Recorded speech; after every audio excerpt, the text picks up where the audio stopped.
palabra de Dios dice así: porque no me avergüenzo del Evangelio, porque es poder de Dios para salvación a todo aquel que cree, al judío primeramente y también al griego, porque en el Evangelio la justicia de Dios se revela por fe y para fe, como está escrito: mas el justo por la fe vivirá. Amén.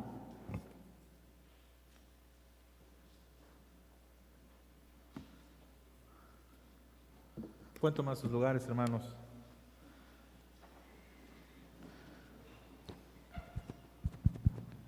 Bien, vamos a ver, porque luego de repente el micrófono falla. Si hay una falla, nuestros hermanos que están en línea, por favor, nos lo pueden indicar, sino para hacer los cambios precisos. Bien, ¿cómo están, hermanos, esta mañana? ¿Están bien? Ya no hace tanto frío, ¿verdad? La semana pasada hubo mucho frío. Vi que muchos faltaron. Aunque vi que algunos, no sé si escucharon las noticias, al día siguiente muchos se les ocurrió ir a Perote ese día para ver el nevado, ¿verdad? El problema es de que no fueron los únicos al que se les ocurrió esa maravillosa idea, y los que fueron se atoraron en un embotellamiento de más de 8 horas, según supe, ¿verdad? Muchas de esas noticias salen todos los días, como por ejemplo el periódico en esta mañana está resaltando algunas noticias que quizá algunas no sean tan importantes, quizá a nuestra forma de ver no sea algo tan relevante. Por ejemplo, se nos avisa de que hay ciclistas que están defendiendo la ciclovía. Ya ven que tenemos ese problema en nuestra ciudad, de que muchos no están respetando la ciclovía y por eso se están manifestando. Hay meseras, dice aquí, y meseras víctimas de acoso y maltrato. Luego tenemos otra noticia que a los cafeteros nos va a afectar. Dice que los productores se quejan de los bajos pagos y bloquean bodega de café. En otras noticias, bueno, hay muchísimas otras. Hay una convocatoria a reforzar la vacuna. Por supuesto, no puede faltar el aviso de que se está aumentando los pacientes que solicitan pruebas ante COVID. Muchas de esas noticias nos inundan todos los días cuando leemos el periódico, cuando vamos al internet, que es ya el medio más usual que usamos para informarnos. Y muchas de estas noticias son buenas, son malas, pero el impacto que producen suele ser bastante inmediato, pero temporal. En otras palabras, lo que leemos hoy, el día de mañana, posiblemente se nos olvide o posiblemente no nos afecte. Posiblemente, digo, y con todo respeto lo digo, estas personas que se manifiestan debido a que no se respeta la ciclovía, puede ser que al paso de los días sea una noticia que ya no es relevante, ya no hay algo que nos afecte directamente. Y ciertamente uno no puede asegurar que una noticia de cualquiera que esté en este periódico tenga alguna clase de poder. Se le ha llamado al periodismo incluso el cuarto poder. Pero para ser muy franco, el poder que obtienen los noticieros suele ser bastante limitado y de muy corta duración. No es algo permanente. Lo interesante es que cuando el apóstol Pablo nos habla acerca de una noticia, nos dice él su buena noticia, nos habla del Evangelio. Él dice que el Evangelio es poder de Dios. Interesante manera de describir, de calificar esta excelente noticia que dice el apóstol Pablo, es poder de Dios para salvación. Esta noticia, dice el apóstol Pablo, es poderosa porque nos da vida. Es poderosa porque puede hacer mucho más de lo que nosotros pensamos. Y es lo que vamos a reflexionar en esta mañana acerca de una noticia poderosa o, vuelto en una palabra, ¿hay poder en una noticia? Y efectivamente vamos a ver que sí lo es, sí hay poder en una noticia. Y vamos a ver dos grandes casos del por qué Pablo dice esto. Primero que nada, dice Pablo que es una noticia para salvación.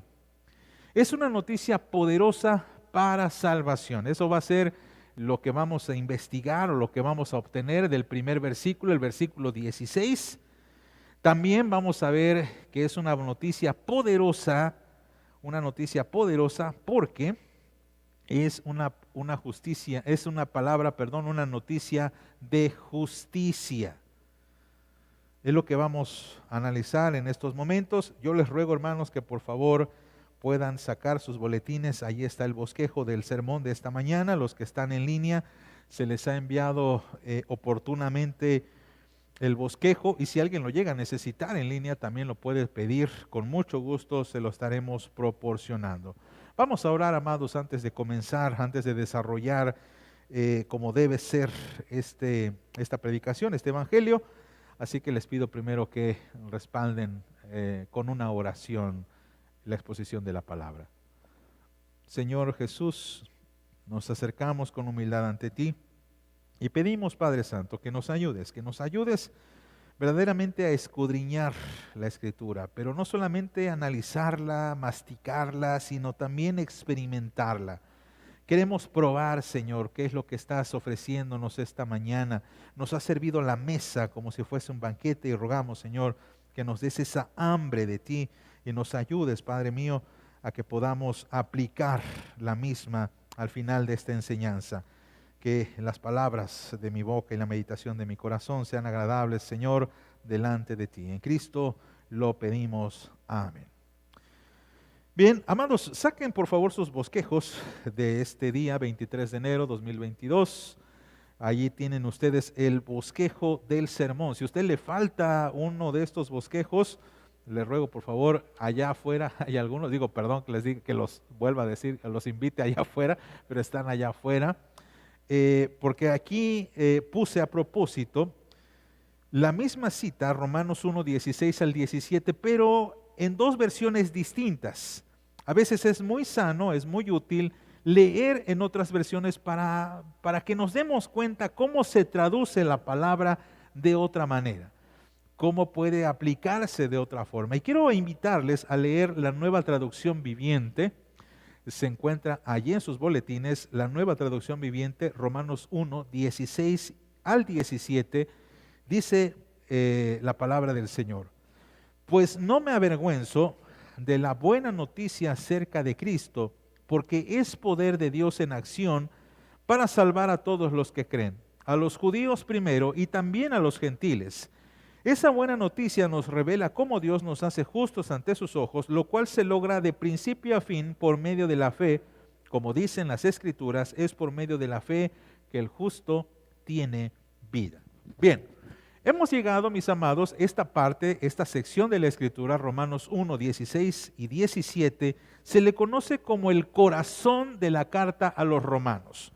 Se le conoce como la tesis principal del apóstol Pablo, sobre la cual descansa todo lo que va a desarrollar a lo largo de 16 capítulos que contiene la epístola a los romanos. Pero es más, hay quienes dicen que este es de hecho el corazón del pensamiento del apóstol Pablo, que incluso si usted comprende perfectamente estos dos versículos, usted puede comprender cómo Pablo desarrolla su pensamiento en las otras cartas que le escribe, es decir, Efesios, Gálatas, Corintios, etcétera, se basan en estos dos versículos. Estos dos versículos son bastante importantes. El Evangelio es poder de Dios para salvación y dice, para todo aquel que cree, al judío primeramente y después al griego, porque en el Evangelio la justicia de Dios se revela por fe y para fe, como está escrito, mas el justo por la fe vivirá. Este es el pensamiento del apóstol Pablo. Diríamos que esta es la manera en la que el apóstol desarrolla todo su ministerio, toda su vida.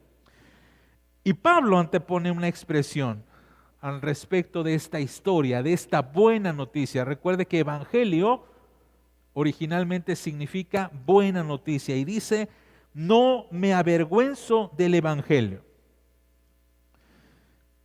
Realmente cuando uno lee otras traducciones se da cuenta que no hay mucha diferencia en esta palabra, no hay quizá otra forma de traducirla, porque por ejemplo, la traducción del lenguaje actual dice, no me da vergüenza anunciar esta buena noticia. La palabra de Dios para todos dice, pues no siento vergüenza de la buena noticia acerca de Cristo. ¿Y por qué lo dice el apóstol Pablo? Bien, recordemos que la carta que se dirige a la iglesia en Roma, bueno, tenemos que señalar que en la ciudad de Roma, como quizá en cualquier capital del mundo, existe una buena, digamos, intelectualidad, una buena cultura. Los romanos eran muy asiduos, eran bastante fijados en las historias épicas. A los romanos les encantaban las historias de héroes, de dioses mitológicos, de mitos también, de historias que narraban grandes batallas, que narraban grandes victorias, que ilustraban la forma en cómo los dioses habían hecho muchas cosas. Las historias de los griegos a los romanos les encantaban. Por eso uno piensa que a veces del griego al latín o de la cultura griega a la cultura latina, a la cultura romana, no hay muchísimas diferencias.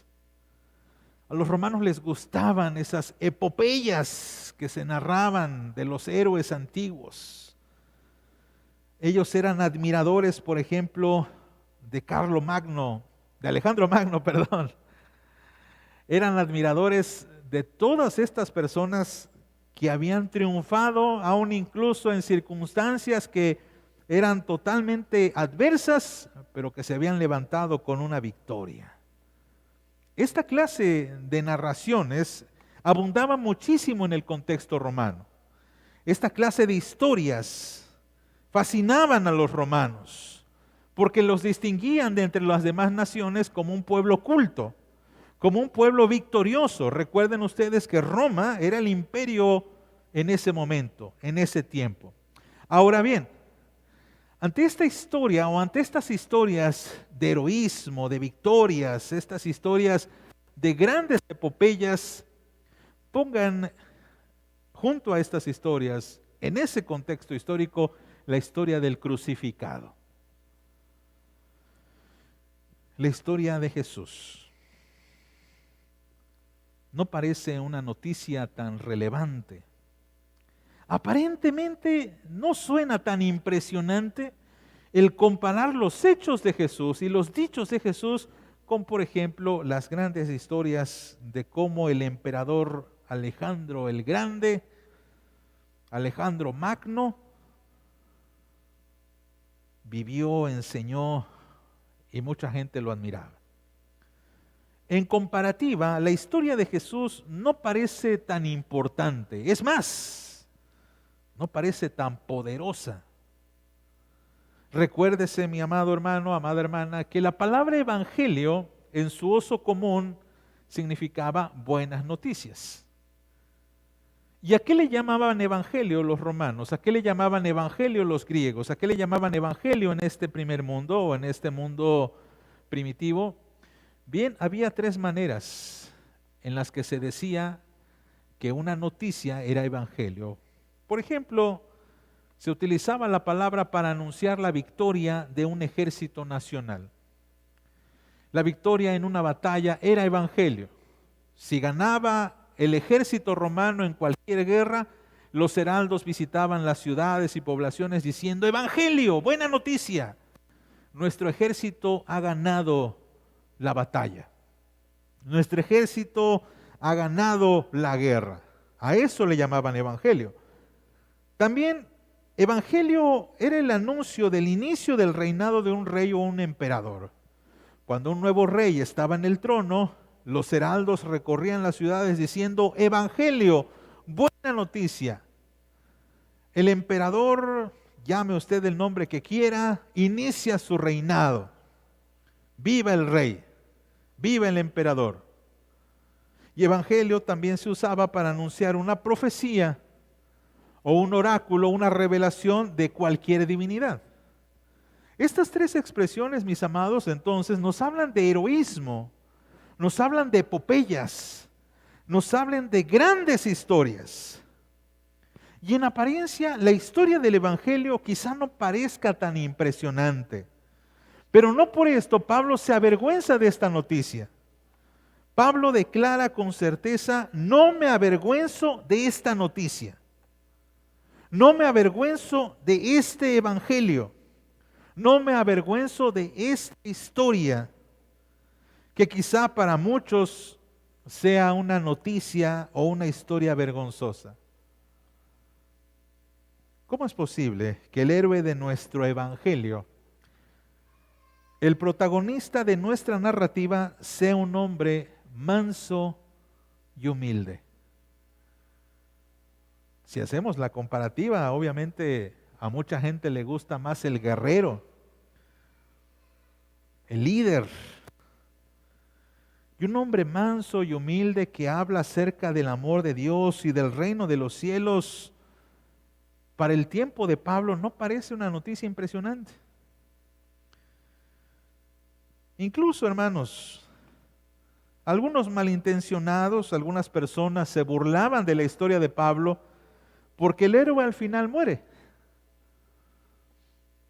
Obviamente, Pablo exalta la resurrección, pero a muchos no les interesaba ya escuchar esa parte de la historia, porque en aquel tiempo era tan novedosa que a nadie o a muy pocos les impresionaba. Basta ver en una ojeada lo que sucede en Atenas cuando Pablo va predicando el Evangelio, y cuando llega el momento de la resurrección, los atenienses le dicen: ya te vamos a seguir escuchando acerca de esto. No, gracias. Y se van, se dan la media vuelta y no quieren escuchar más a Pablo. Nuestro héroe de la historia no es el triunfador en apariencia. Los vencedores son los romanos, las autoridades religiosas judías. Y esto puede de alguna forma engañar al oyente. Es decir, Pablo nos dice que las apariencias no los engañen. No se dejen engañar por la apariencia derrotista de la historia, porque aunque aparentemente Jesús sufrió una gran derrota, Jesús triunfó en la cruz. Jesús triunfó sobre la muerte. Y esta historia tiene poder de salvación, porque esta es la mejor historia, la mejor noticia que el hombre puede recibir.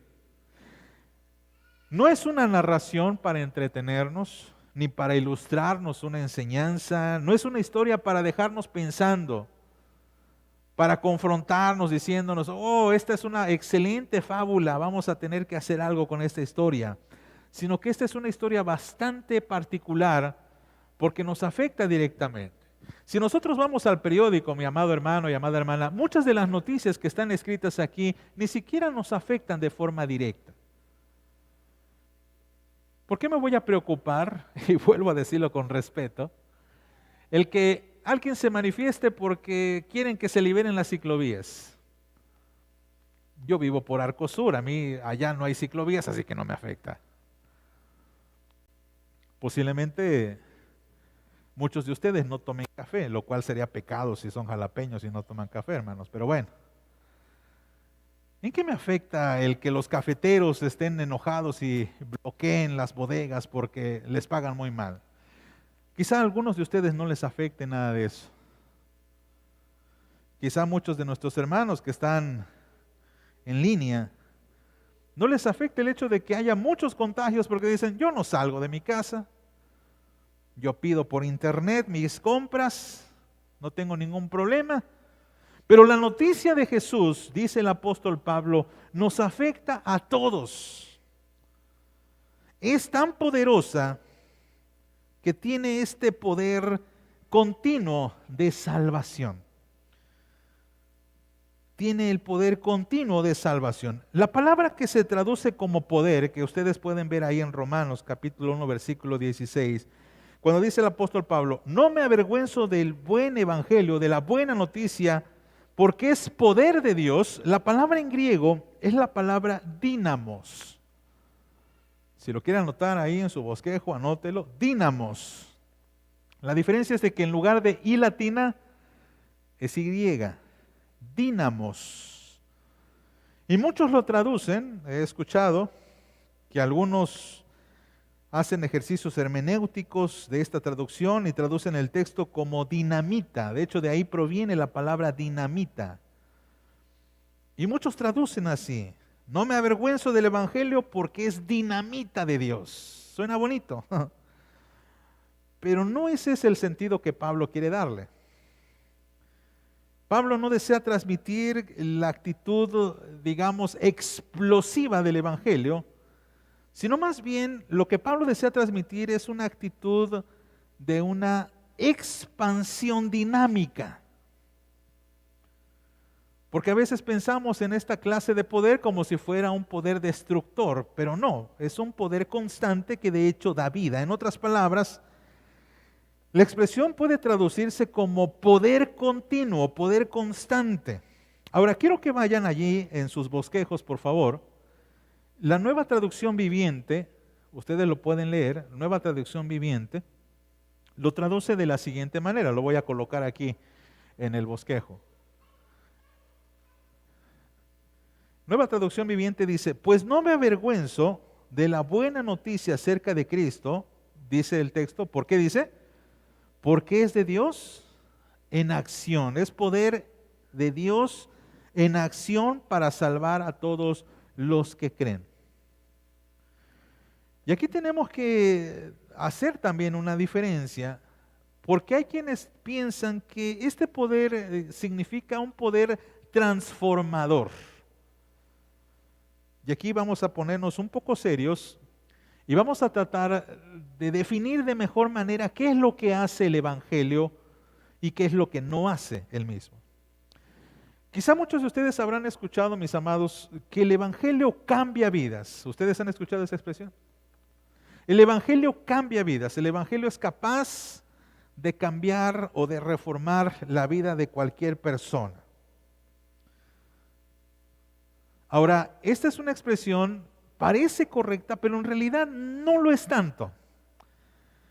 Y voy a explicar por qué. Hay un autor llamado Samuel Pérez Millos, o Millos, no estoy muy seguro si la doble L se pronuncie como Millos o Milos, debido a que ya saben que algunos autores europeos la doble L no suena como Y. Y él dice lo siguiente: esta acción continua significa que el Evangelio no tiene un poder reformador, sino salvador. Es decir, el plan de Dios no es el de cambiarnos, sino el de salvarnos. La salvación es lo que cambia el corazón. ¿Me estoy explicando entonces? No es que Dios quiera cambiar nuestra vida, lo hace, pero primero nos salva. Es lo que quiere decir Samuel Pérez Millos. Y es lo que quiere decir el apóstol Pablo. El poder continuo de salvación consiste en que Dios primero nos salva y una vez siendo salvos, Dios nos regenera, nos cambia. Y esto tiene mucho sentido. ¿Por qué algunas personas no logran cambiar si están en la iglesia, entre comillas? Porque no han sido salvos. ¿No se ha hecho esta pregunta en muchas ocasiones? Híjole, era buen hermano, a lo mejor una persona que venía al templo, era buen hermano, pero seguía haciendo lo mismo, pero no cambió. Y a lo mejor se fue a los vicios o a lo mejor cometió un pecado en el que se rebeló su corazón. ¿Qué fue lo que sucedió ahí? Nosotros esperamos el cambio, pero lo primero que debe acontecer es la salvación. Por eso, mis amados, aunque el Evangelio nos transforma de alguna manera, lo primero que hace el Evangelio es que nos rescata del pecado. Y al rescatarnos del pecado, eso nos cambia. Recuérdese que el pecado es todo lo que nos impide avanzar, crecer y cambiar. Por eso, el Evangelio, dice Pablo, es un poder continuo de salvación porque sigue teniendo efecto a lo largo de nuestra vida, combatiendo el pecado. Pero también es una acción constante de Dios que se aplica a todas las generaciones de la humanidad. Y por ello dice el apóstol Pablo, esto es poder de Dios para salvación, y luego menciona primeramente al judío, al que cree, al judío primeramente, y también al griego. Y esto significa, mis amados, que el Evangelio es una noticia universal. El Evangelio no se limita solamente a una estirpe humana.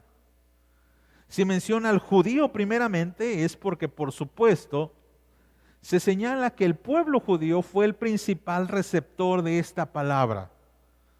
Porque Jesús, ¿a dónde llegó? Dice Juan capítulo 1, versículo 12. Jesús vino a los suyos y los suyos no le recibieron.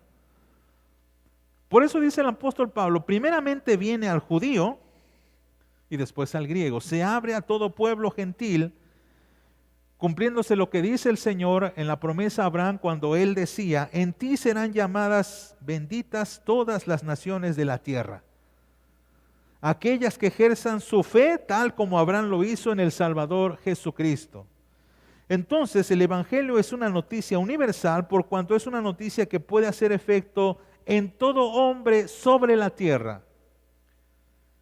Pero también es universal por cuanto se aplica a todo hombre en cualquier era y etapa de la humanidad. Por eso dice el apóstol Pablo, esta noticia es poderosa. Cualquier noticia que leamos, hermanos, muchas veces es una noticia local, ¿cierto? En Veracruz muchas de estas noticias no tendrían ningún efecto. Ya ni se diga en el resto del país.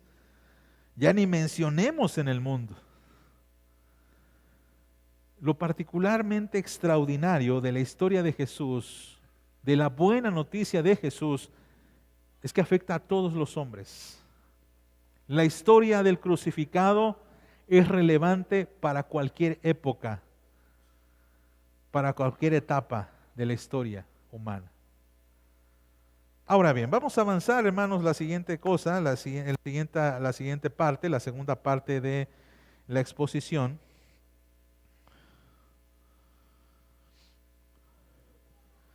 Dice el versículo 17, Romanos 1:17, lo leen junto conmigo.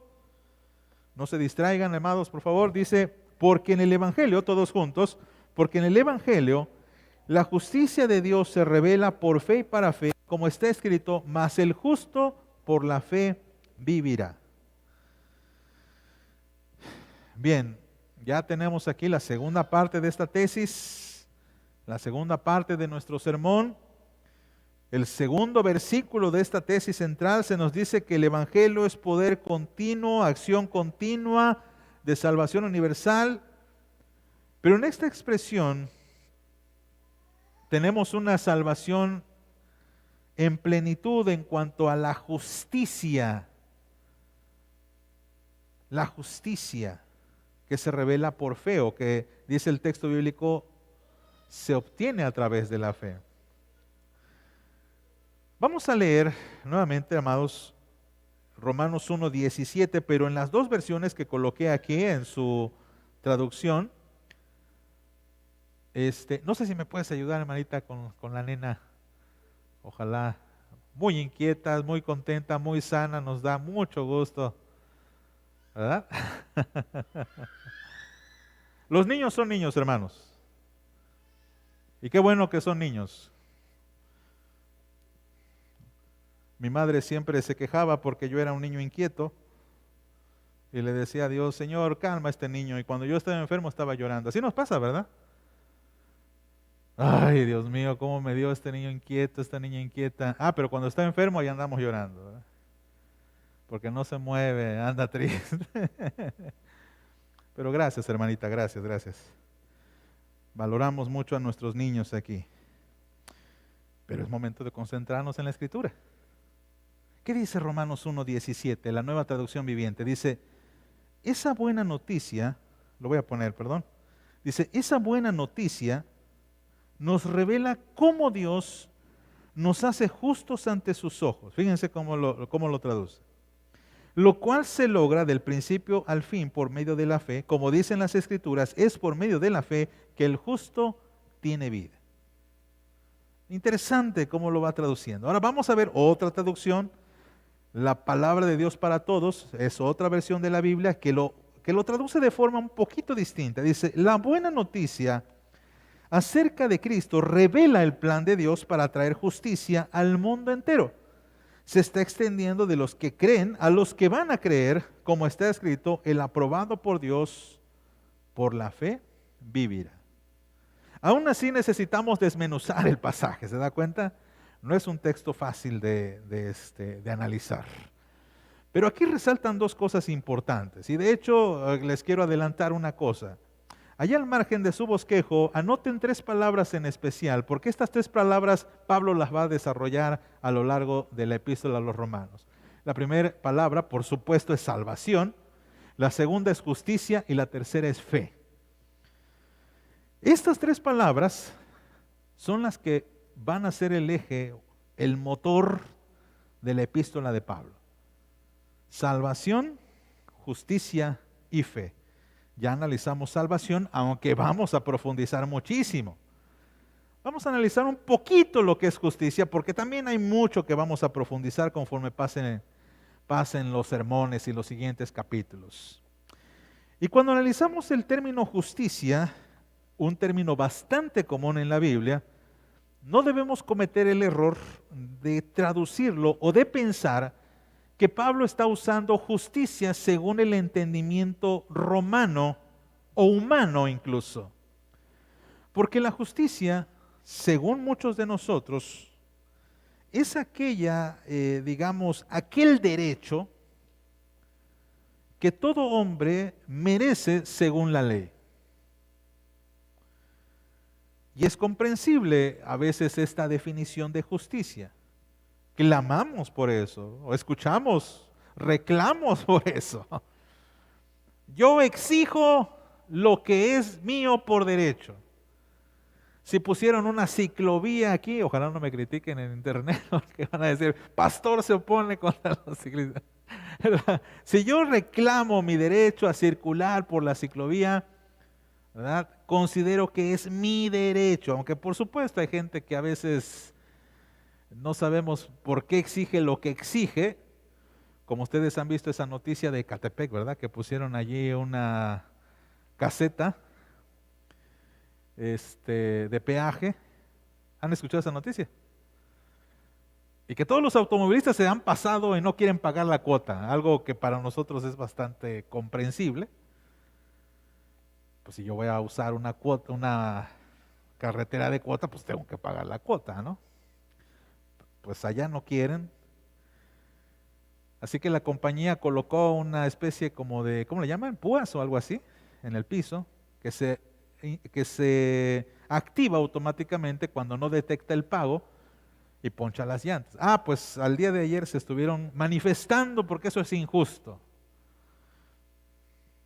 Cada uno a veces entiende la justicia según también su propia conveniencia. Pero ¿qué es la justicia para el apóstol Pablo? La justicia para el apóstol Pablo es también la justicia según la palabra de Dios, según la Biblia.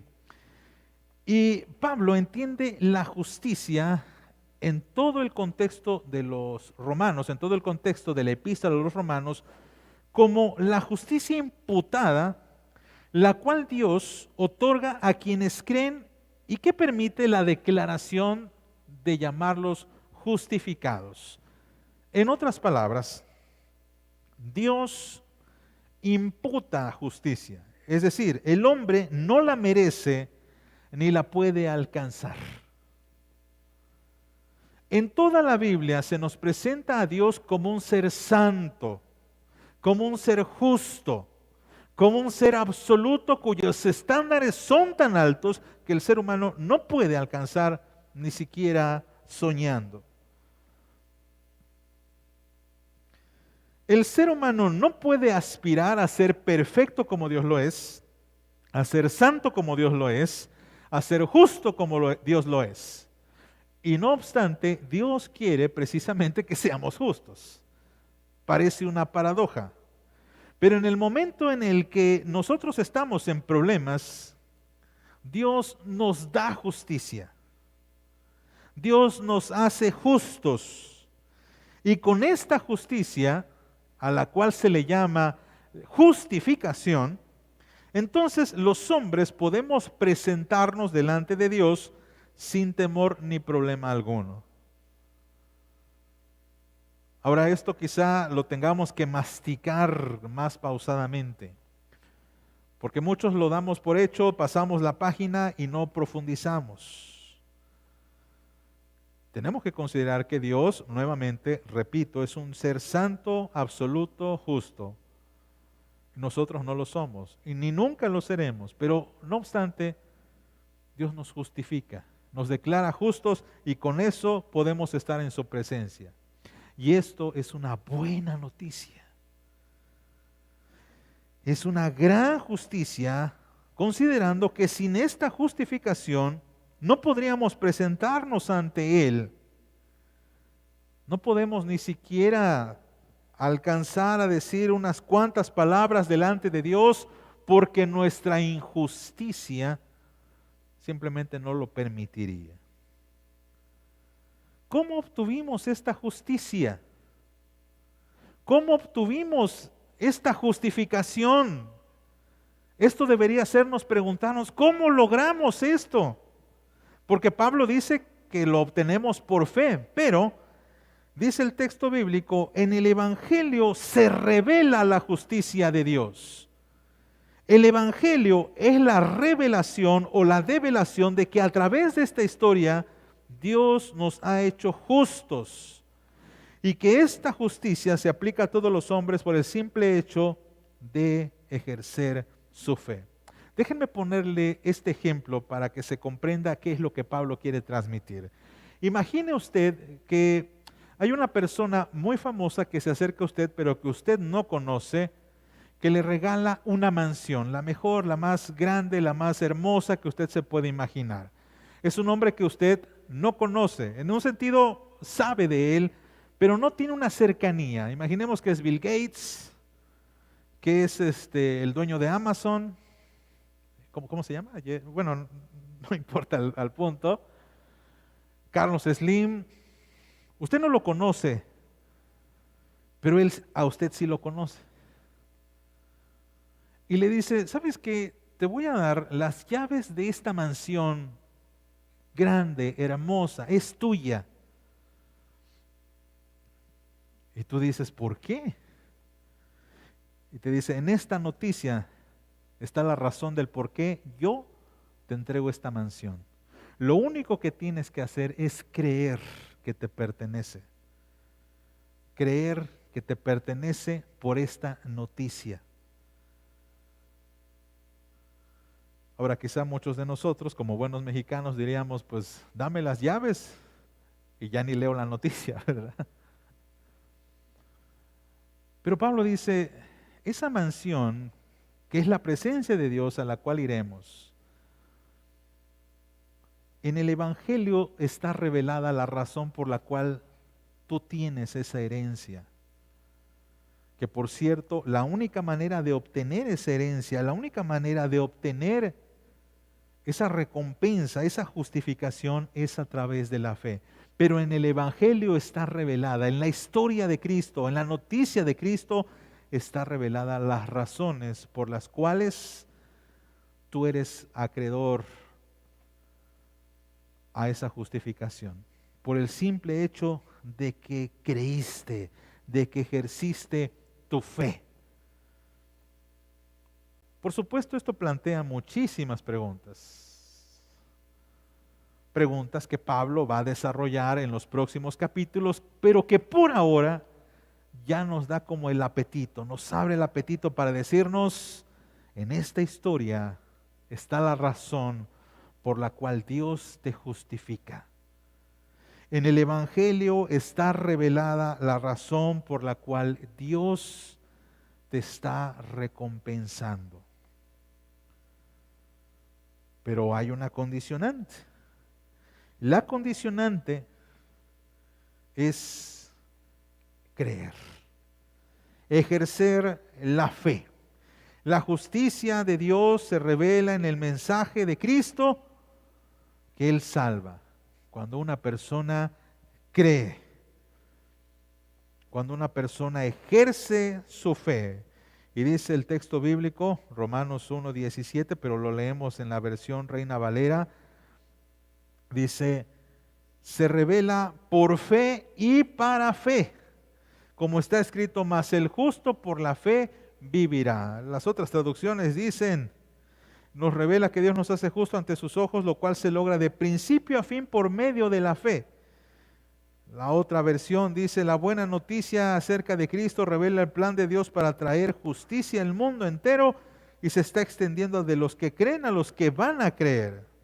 Y esta idea se conecta con la primera acerca de que la salvación es poder de Dios para el que cree, al judío primeramente y también al griego. Entonces es una especie de amalgama en el que tanto la salvación como la justificación se obtienen por la fe. ¿Y qué significa ejercer la fe, hermanos?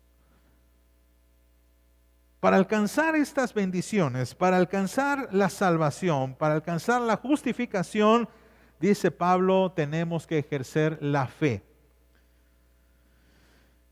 Y la fe, en primer lugar, aunque se aplica de tres formas, pero por lo pronto, en esta pequeña sección, ejercer la fe significa que el hombre no puede salvarse por sí mismo. El mensaje del Evangelio es también el mensaje de la total incapacidad de que el hombre pueda hacer algo por sí mismo para alcanzar la justificación. De hecho, ni siquiera la fe que el hombre ejerce es suya, porque la fe de incluso pertenece a Cristo. Si de verdad quieres ser salvo, debes aceptar ayuda. Debes reconocer que eres incapaz de salvarte por ti mismo. Número 2, ejercer fe significa que debemos creer en alguien más que sí es justo. Yo no lo soy, pero hay alguien que sí lo fue. ¿Quién? Obviamente nuestro Señor Jesucristo. Él es justo completamente y debido solamente a Él es que yo puedo presentarme delante del Padre sin temor ni reserva alguna. Y número 3, ejercer fe significa que por medio de Jesucristo podemos presentarnos ante Dios como salvos y justificados.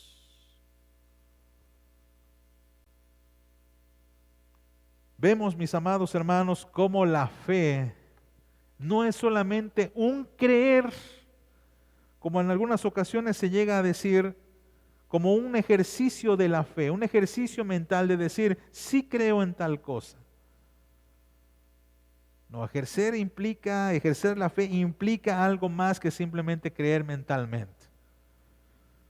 Y quiero concluir esta parte citando a Martín Lutero, uno de los mejores expositores de la Epístola a los Romanos, uno de los mejores estudiosos de la Epístola a los Romanos, y él concluye nuestro sermón con esta declaración acerca de su comentario de Romanos. Él dice, la suma y la sustancia de esta carta es esto: derribar, desbaratar y destruir toda sabiduría y la justicia de la carne, y afirmar y ampliar la realidad del pecado.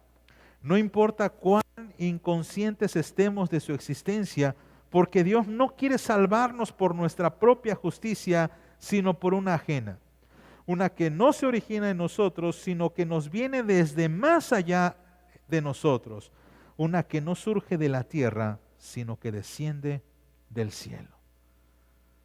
Hermosas palabras de Martín Lutero. Hermosas y elegantes palabras.